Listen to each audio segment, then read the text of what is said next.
বিসমিল্লাহির রহমানির রহিম।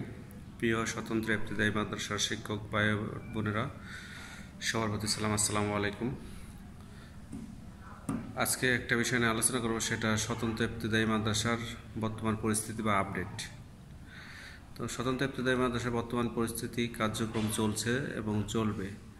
তো একটা বিষয় নিয়ে স্বতন্ত্র ইবতেদায়ী মাদ্রাসার শিক্ষকগণ খুব ফেসবুকে বা বিভিন্ন মিডিয়ার মাধ্যমে আলোচনা করছেন, অনেকে লাইভে করছেন চিঠি নিয়ে। চিঠিটা আসলে কতটুকু অথেন্টিক বা বাস্তবতা এটা অনেকে জানেন না, পক্ষে বিপক্ষে অনেক লড়াই হচ্ছে। তো সে বিষয়ে একটা কথা, যে কোনো চিঠি, সরকারি চিঠি বর্তমানে ওয়েবসাইটে থাকতে হয়। ওয়েবসাইটে না থাকলেও সেই চিঠিটা যদি অথেন্টিক হয়, সেটা কার্যক্রম দেখলে বুঝতে পারবেন। আর চিঠি হয়েছে, তারপরে কি টিজি অফিস থেকে কোনো পদক্ষেপ নিয়েছে নাকি,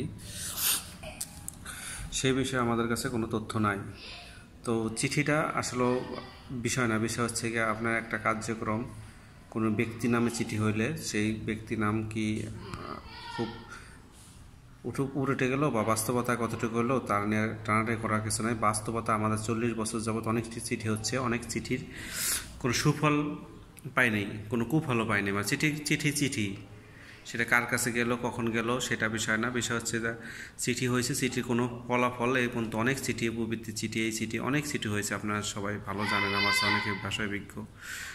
তো এই চিঠি নিয়ে আমরা আর কথা না বলি, একটা যদি এই চিঠিটা ভালো মিডিয়া উঠে যায় যে আপনারা কি করছেন, যদি সত্যি হয় তাহলে ভালো, আর যদি মিথ্যা হয় তাহলে কতটুকু ইফেক্ট পড়তে পারে, এই কারণে আমাদের বেতনের সমস্যা হতে পারে। এই জন্য আপনার আল্লাহর হস্তে যে অবস্থান আছেন, কোনো সত্যতা যাচাই না করে ওই চিঠি সম্পর্কে কোনো মন্তব্য ফেসবুকে দেওয়া, এগুলো দেবেন না। আপনি চুপ থাকেন, এটা ভালো, স্বতন্ত্র ইবতেদায়ী মাদ্রাসার জন্য অনেক ভালো হবে। আপনি কেমন লোক যে আপনি একজন সুন্নতি পোশাক পরে এসে ফেসবুকে লাইভ করেন, সেটা হচ্ছে গিয়ে জানেন না, মানুষের সাধারণ শিক্ষক নিয়ে খেলা করেন, তারপরে ভি চিহ্ন দিয়ে পোস্ট দেন, এগুলো ভাই ঠিক না। আসলেও আপনাদের পক্ষ থেকে এগুলো মানায় না। মানুষ যারা খুব আলেম ওলামা, এদের মানুষ খুব বিশ্বাস করে।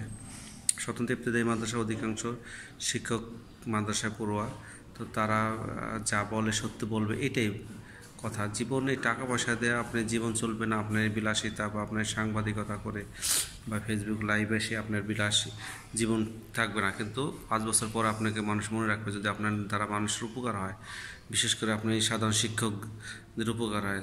সো আপনি যা করবেন জেনে করবেন। আপনি কোনো পক্ষের দাবানোর জন্য বা কোনো পক্ষের উঠানোর জন্য লাইভ বা ফেসবুক স্ট্যাটাস এগুলো দেওয়া থেকে বিরত থাকেন। এতে কি হবে, আমাদের স্বতন্ত্র ইবতেদায়ীদের জন্য ভালো হবে। আপনি না জানেন, একটা সঠিক তথ্য জানেন, সেটা দেন, অবশ্যই লাইভ করবেন, অবশ্যই সেটারে প্রচার করবেন। সো আমি এই ফেসবুকে যেই কাদা ছোড়াছড়ি দেখছি, গালমন্দ দেখছি, এগুলো ঠিক না। আপনি যদি ওই চিঠিটা ভালো না লাগে, তাহলে আপনি আমাদের যারা আছেন চুপ থাকবেন। আর যে চিঠিটি সম্পর্কে আপনি জানেন না, একজন দিল, আপনি সেটা পোস্ট করে দিলেন, এটা তো আপনার শত শত হাজার হাজার মানুষ দেখতে পারে, কেউ বিশ্বাস করে, কেউ অবিশ্বাস করবে। এটা কতটুকু প্রুফ, আপনি যথাযথ প্রমাণ দিয়ে ফেসবুকে পোস্ট দেবেন। এমন পোস্ট দিলেন না, আপনি ফেসবুক একটা মিডিয়া, এইটাও আপনার জান্নাত ক্ষতি হইতে পারে, খারাপ হইতে পারে। অনেক হুজুরের বয়ান আছে যে ফেসবুকের মাধ্যমে আপনি জান্নাত জাহান্নাম দুইটাই পাইতে পারেন। তো আপনি ফেসবুক একটা জিনিস পাইলেন, ছেড়ে দিলেন, একজনের গালাগালি করলেন, বাজে মন্তব্য করলেন, এটা ঠিক না। আপনি চিঠিটা কতটুকু সত্য, এটা আমরা 18 তারিখে 19 তারিখে যে দুইটা চিঠি হয়েছে, দুইটা চিঠি 20-21 তারিখে পেয়ে গেছি। তো আমরা তো কখনো দিলাম না, এই বিষয়ে মন্তব্য করলাম না, পার্সোনালি আলোচনা করছি, কিন্তু মন্তব্য করলাম না। আপনারা কেন এটা করলেন, বা কে বা কার উদ্দেশ্য নিয়ে করলেন, আপনার মিটিংও করে ফেললেন। তো এইগুলা থেকে বিরত থাকতে হবে। আমাদের বাস্তবতা জেনে প্রচার প্রসারণ যাই করবেন, অবশ্যই আপনি লাইভ ফেসবুকে স্ট্যাটাস দেবেন, অথেন্টিক নিউজটা দেন।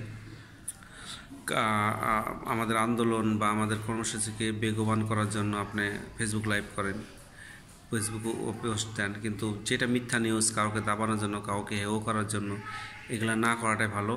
স্বতন্ত্র ইবতেদায়ী মাদ্রাসার বর্তমান যে আপডেট কার্যক্রম চলছে, নীতিমালা দেওয়া হয়েছে, নীতিমালার 3টি সংগঠন 3টি খসড়া করা হচ্ছে, 3টি প্রবলেম নিয়ে আলোচনা করা হচ্ছে। তো এগুলো চলবে, সরকারের কাছে একটু চলতেছে, যার যার অবস্থান থেকে প্রত্যেক সংগঠনের চেষ্টা করছে।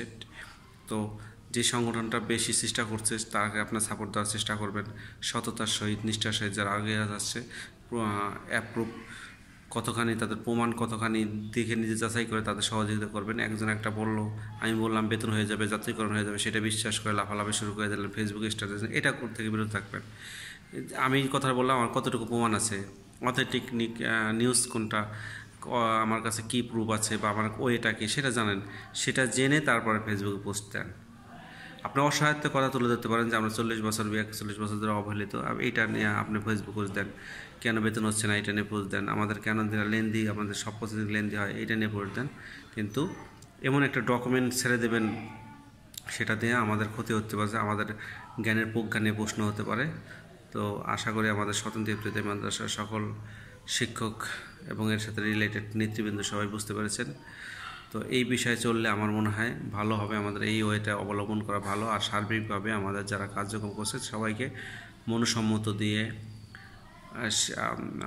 বুদ্ধি পরামর্শ দিয়ে হেল্প করবেন। আমাদের অবস্থান থেকে আমরা কঠোর অবস্থান নিতে হবে যে আমরা সবসময় কি সঠিক নিউজ, সঠিক কার্যক্রমকে সাপোর্ট করবো, সঠিক মানুষের সাথে থাকার চেষ্টা করব এবং আমরা বাস্তবতার সাথে থাকবো ইনশাল্লাহ। ধন্যবাদ সবাই।